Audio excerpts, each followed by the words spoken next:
Hey guys, it's John from Extra Boxing doing a Q&A session from my hotel room where I'm bored, have a little extra time. So the next question is for Son. He was asking me how to figure out a grid system to know the perfect distance for your feet, for your stance, so that you feel good. So here we have a line. Just put a line between your feet, okay? A straight line pointing towards your opponent, and your feet are straddling it on both sides. The heel, the toe of the front foot, the heel of the back foot. You can be very thin line between. You can have a little bit wider line. You can have a really wide line if you want to square up and really dig the right hands in. Doesn't matter. But as long as you keep a thin or thicker line between your legs, right? What I don't want is when you see how half my foot is behind the other one? Positions like this, you get hit with the left hook, you're gonna fall off balance. Also, harder to get the right hand out, okay?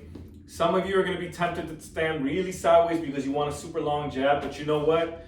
Having a mega long jab sucks balls when you try to throw the right hand and the right hand doesn't reach, okay? Because your jab is now so long that this right hand doesn't get there. It's better you square up a little than this one gets there quick and boom, that one, right, really gets there. So it's quick, 1, 2. If you stand super sideways, it's like a long 1, really long 2 that might not get there in time, right? So you square up a little, your 1, 2 is gonna come out a little faster. Now, in regards to how wide the stance is gonna be, look, it's gonna be pretty simple. If I put my feet closer together, I bounce around, I have a little more bounce, I have a little more energy efficiency because my legs are right under me.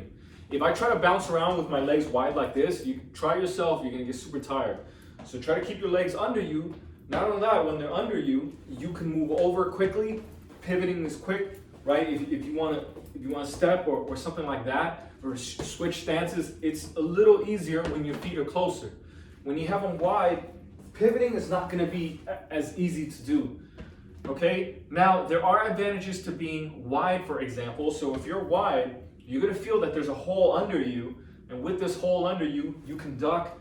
You can duck easily. You can also bend your knees and really plant, right? Really dig in the trenches. Where if you're straight up like this, when you bend your knees, you just feel more tired. You don't actually feel more grounded than if you had your legs a little wider. Okay, so in here, you have range, you have pivots, but you don't go up and down so easily. Down here, you go down easily. Maybe you can jump around easier. You might even feel like this is easier for jumping, but you don't have that range and pivoting mobility as much. The last thing you want to think about is your knees. So generally, I try to get my knees mostly pointing in the same direction, okay? Not where like this knee is forward and this knee is aiming that way like karate or something, because then when you have your knees aiming in different directions, it's very weird, it's very wobbly. It's better turn your knees so that they're facing in the same position, and if you're gonna pivot with your shots, then you keep your knees together. And that will be, it'll feel more natural, you'll feel more balanced and more anatomically correct.